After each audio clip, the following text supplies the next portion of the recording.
Good morning, ladies and gentlemen. I am Brigadier Vidyasagar, served in the Army in Corps of Engineers and Bombay Service for 32 years, retired in 2004 March. Since last 17 years, I have settled down in Secunderabad. I am a member of an ex-servicemen association based in Secunderabad by name Tri-Services Ex-Servicemen Welfare Association, in short TSEWA. Now TSEWA concentrates on three core activities. One is organizing awareness programs all over India whenever we are invited there.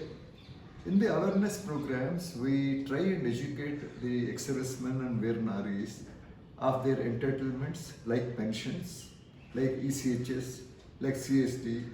We also tell them latest government orders benefiting the ex-servicemen. Also ECD pension, Allahabad's circulars on various benefits given by the government. Now in the awareness programs, we realized 80% of the ex-servicemen do not get their correct pension from the banks. They're always underpaid.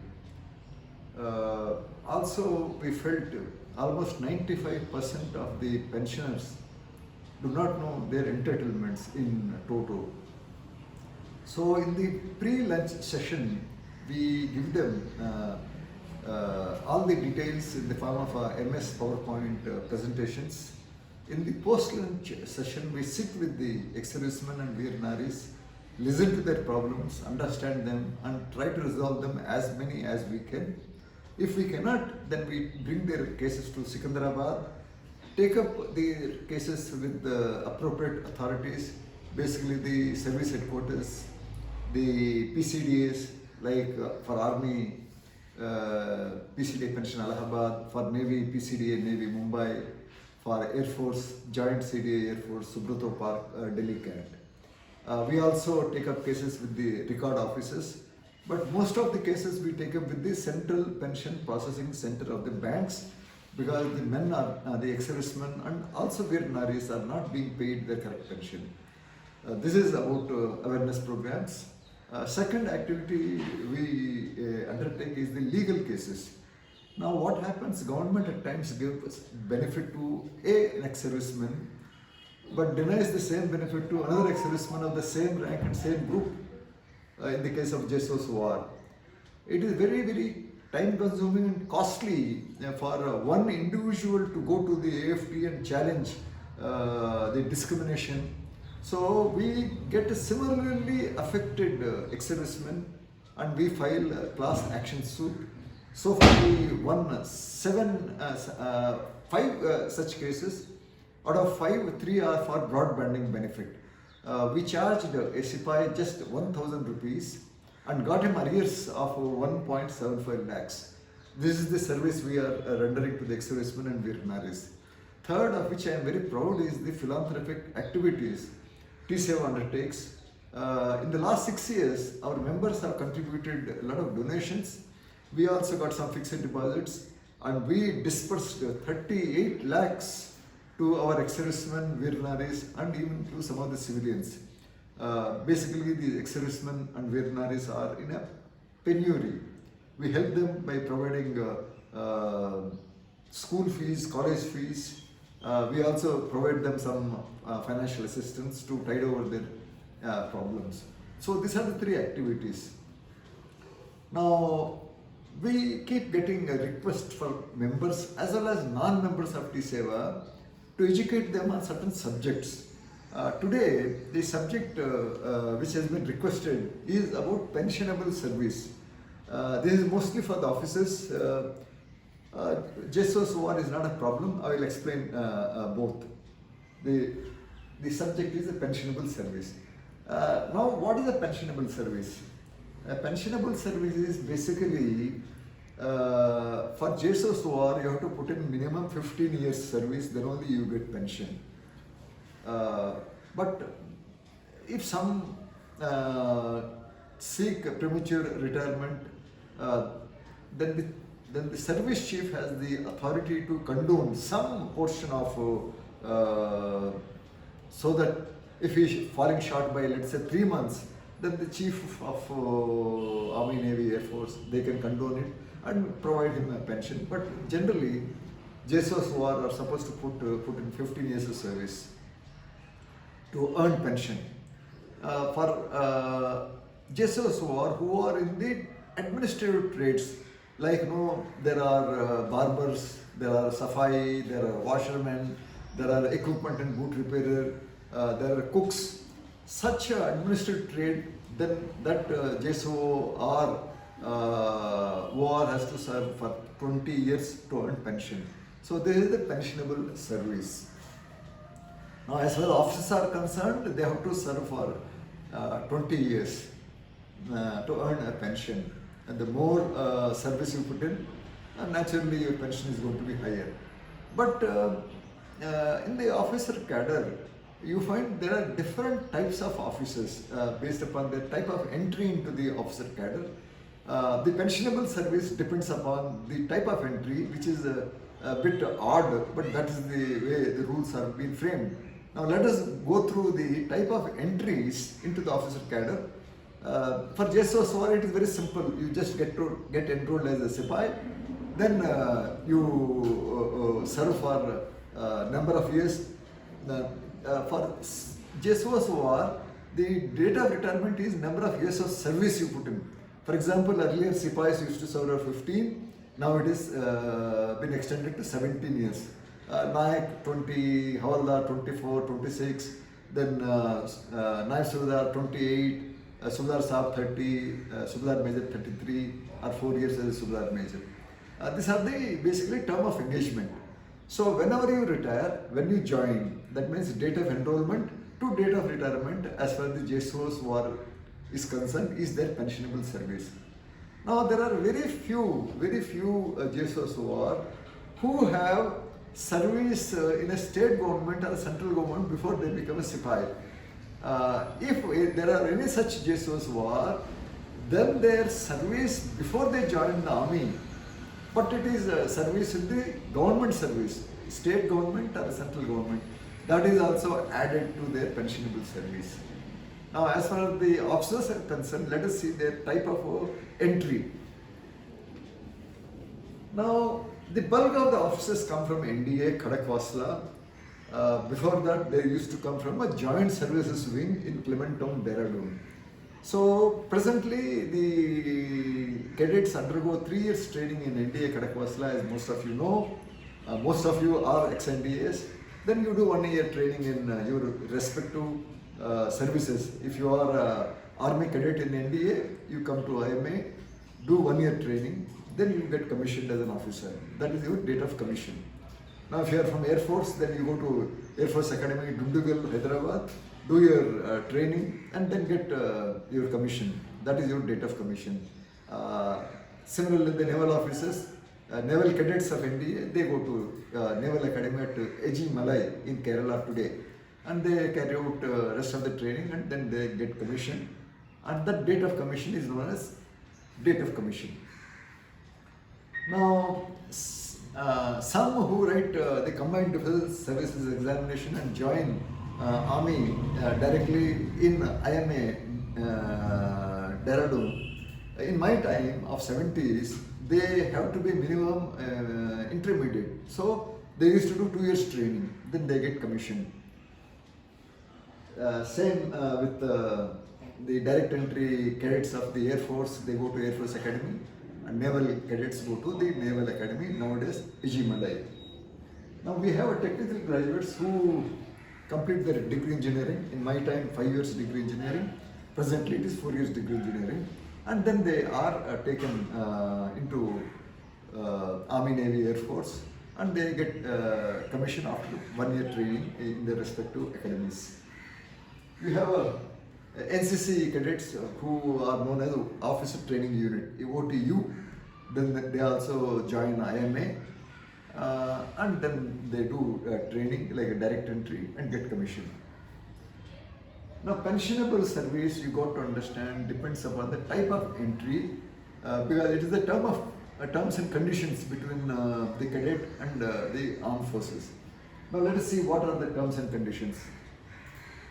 Now we have got, in addition to whatever I mentioned, nowadays there is a 10+2 technical entry scheme, TES.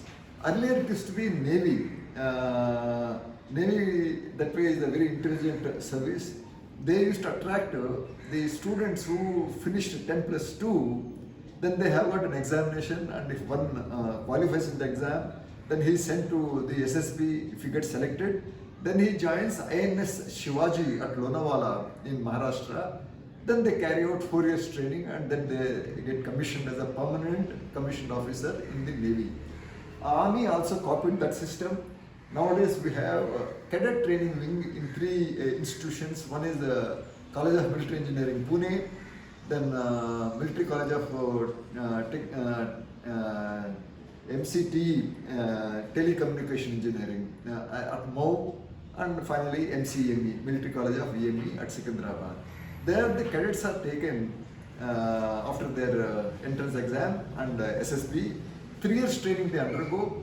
Then they go to respective, in this case Army means IMA, they do 1 year training, get commissioned as an officer, come as a lieutenant and do the balance 1 year degree engineering, and then they are like any other commissioned officer. Now short service commissioned officers are also granted permanent commission in the Army, and so I think in the Navy and Air Force. They undergo training in my time for just 8 months in OTA Chennai. After that they get commissioned. Women entry officers, nowadays they are getting even permanent commission. So we will see, these are the type of entries into the officer cadre, and how is their pensionable service calculated or worked out. In addition to the type of officer entry, we have in the JSOS basically 3 types. I have only mentioned 2. One is also there. Sipais who put in certain amount of service, I think 5 years, they are permitted to appear in the Army Cadet College entrance exam. If they clear that exam, then they are called for the SSB, Service Selection Board. If they get through, then this Sipai joins the Army Cadet College. Earlier it used to be in Gorpuri, Pune. It is now shifted to Dehradun. There they do 3 years training like NDA boys or cadets. Then they join IMA for 1 year training, and then they are commissioned. So their training is for 4 years like XNDS.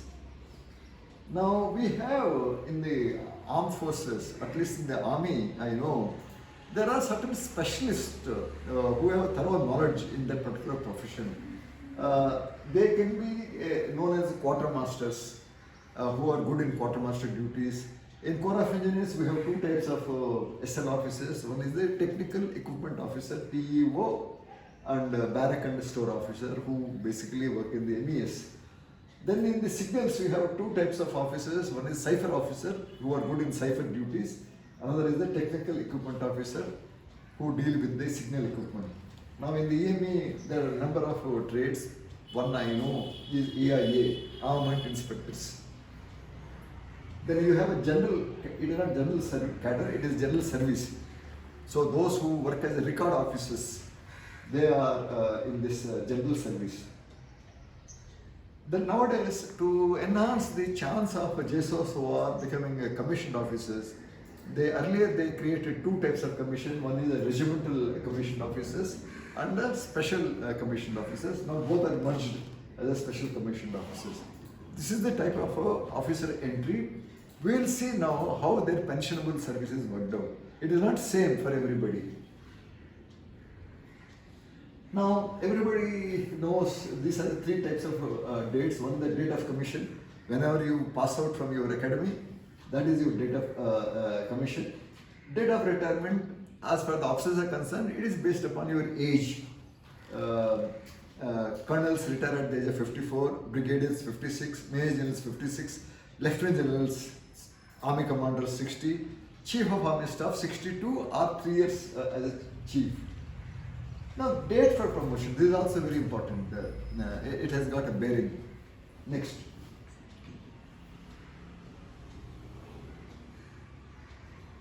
Now, date of commission decides seniority within a service. Now, for example, in the army, in IMA, generally the batches pass out in the month of June and December. For example, you take the case of, let us say, 1980 batch.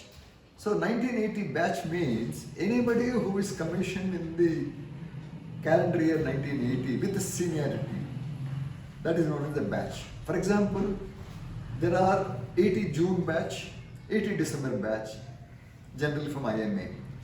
Now there are short service officers who are granted permanent commission.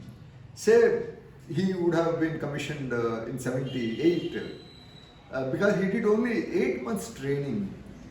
In my time, the direct entry does 2 years training. So there is a shortfall of 1 year, 2 months. So this short service officer who is granted permanent commission, 1 year, 2 months is deducted.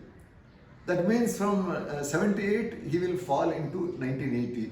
So he is also known as an 80 batch. So that is known as a batch. So the date of commission generally decides the seniority. Naturally, 80 batch officer is senior to 81 batch.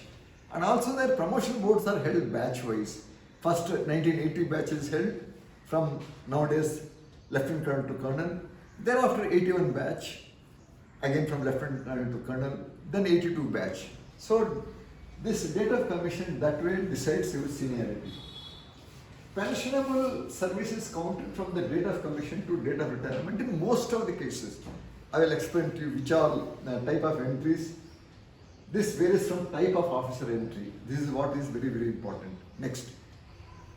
Now, bulk of the officers are from NDAs, direct entries, OTU, nowadays tentacles to entry. They constitute almost 80%. Now for them, the pensionable service is very, very simple. Take the date of commission to the date of retirement. If one is commissioned on 24 December 72, like 41st NDA, and let us say he retires on 31st March 2006, he has put in 34 years, 6 months. As far as things are concerned, if it is 3 months or less, it is ignored. If it is 3 to 6 months, it is counted as 6 months. Similarly, if it is 9 months to 12 months, it is counted as a 1 year. So you will find either 34 years or 34 years 6 months or even 35 years. Now technical graduates, I am a technical graduate passed out along with 41st NDA on 24 December 72. That's my date of passing out. Now I have certain benefits because I was a technical graduate. I did 5 years engineering in the civil engineering college. My parents spent money on my education, government did not. Whereas if you are from NDA or a direct entry, the government spends money on your 3-year degree engineering. Whereas I did 5 years. So the 2 years is given to me as a benefit, saying you get 2 years seniority. Now for me, my pensionable service is like this. There is an agreement between me and the government. I say I am willing to serve in the army. The government says, okay, if you are willing to serve in the army, we will grant you the day your training commences in Indian Military Academy as second lieutenant. Though you don't wear the rank of a second lieutenant, you are considered a second lieutenant. You get pay and allowances of a second lieutenant, but you have to pay, in my time, 200 rupees for the messing, for the accommodation. And at the end of the training, in my case, I did 12 months training from January 72 to December 72. So on completion of my training, whatever my pay and allowances, minus 200 is what they will give me when I join. In our case, we used to go to our training centers. There they used to give that money in our bank account. So for me, the pensionable service is from the time I got my second lieutenant commission. That is, my 1 year training in IMA is also counted as my pensionable service. This is, most of the technical graduates do not know this. They said, when they said, what is the date of commission? They put 24 December 72. Whereas the date of commission for technical graduates is their first day of training, that is 13th January 1972. And I'm sure even today it is there. In my time, outfit allowance for your uniforms, it used to be after every 7 years. So 7 years is from 72, 13th January 72. Before you complete 7 years, once you complete 7 years, then you are eligible to claim your outfit allowance. So for the technical graduates, in my time, it is always from first day of training. Even today, the rule is same, first day of training to the date of retirement. In my case, 32 years, 2 months and few days. The 2 months is ignored, so I have put in 32 years. On ground, I have actually put in 31 years.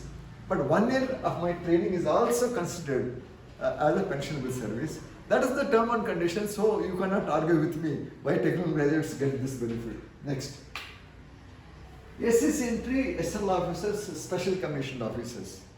In the good old days, their pre-commissioned service like a Jawan or a Nayak or a Havaldar, even as a JCO, if they have put in, let's say, 10 years service, in the first time it used to be 5 years, half of that is considered as a pensionable service as an officer. For example, a NCO has put in 10 years service, he gets commission as a SL officer, he puts in, let's say, 25 years service. His total service is 25 years commission service, half of his pre-commission service, that is 5 years. So total is 30. Then the government said, no, we should give them 3/4. That means if you put 10 years service, 7.5 years service is counted as an officer service plus your commission service. That is your total pensionable service. Now it is total. That means 100% of your pre-commission service. There are some technical graduates who served in the state government, in the irrigation department, public health engineering department, or electrical department for 1-2 years. That pre-commissioned service you rendered in the state government is also counted for your pensionable service. That means the 2 years in the state government, 1 year in IMA, plus your actual commission service is all counted towards your pensionable service. Short service commissioned officers who are granted permanent commission. Similarly, the women entry officers who are granted permanent commission also, their pensionable services from the date of retirement to the date of commission. So, the short service officers that way gain more pensionable service. Next. Now, as I mentioned, every batch is considered for promotion from, in my time, major to lieutenant colonel, then lieutenant colonel to colonel, and colonel to brigadier, brigadier to major general to lieutenant general. As I mentioned, anybody whose seniority falls in a particular year, that is known as a batch. 72 batch, 73 batch, 74 batch, 75 batch. So, again, the date of seniority depends upon your type of entry and how much training you did as a cadet in your officer training academy. Next. Now, XNDS and direct entries and OTU, XACC, there is no problem. The date of commission is your date of seniority. Now, technical graduates, as I mentioned to you, we get 2 years antedate seniority. I passed out along with 41st NDA on 24th December 72. But government gives me benefit of 2 years because I did 5 years degree engineering. So for all practical purposes, I am treated as 37 NDA. So I am promoted along with the 37 NDA from major to lieutenant colonel. Similarly, from lieutenant colonel to colonel, colonel to a brigadier. That is the benefit I had when I did my 5 years in degree engineering. But nowadays, degree engineering is only 4 years. So they get 1 year antedate seniority. But these technical entry boys, nowadays maybe girls, who are paid by the government in the cadet training wing in the CME Pune, MCT, Military College of Telecommunication Engineering or MCME, they don't get any antedate seniority. because they didn't spend any money of their parents to do engineering. Next.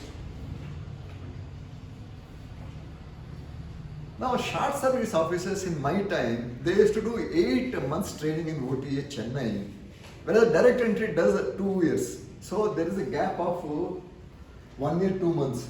So when they are granted permanent commission, their date of seniority is so adjusted to bring them at par with the direct entries by deducting total service minus 1 year, 2 months. Suppose you were commissioned in 78, you lose 1 year, 2 months and you will end up in 1980 as a batch. Then you are promoted with 80 direct entries or XNDAs. Presently, direct entries only do 18 months training in IMA, and if OTA guys also do 8 months training, short service commission officers, then their loss of seniority is only 10 months. Accordingly, maybe they lose 10 months of their seniority for purpose of promotion. Next. Since some of the technical graduates especially asked me about their pensionable service, I made this video for them. Try and rewind it. It is very simple, and if you still have got any doubts, you please send your doubts to TSEWA. Our website is very exhaustive. There is a place for you to enter your query. It will come to us and we'll study, understand and reply to you. Our website URL is www.tsewa.org. TSEWA means Tango Sierra Echo Whiskey Alpha dot Oscar Romeo Golf. We have an email address also, that is also given in the website, tryservices.hyd@gmail.com. Suppose you want to send an SMS, our mobile numbers are also mentioned in the website. So kindly approach us. We will be too happy to receive your doubts and give you clarification. Thank you very much for sparing your time to watch this video. Bye bye. God bless you. Jai Hind.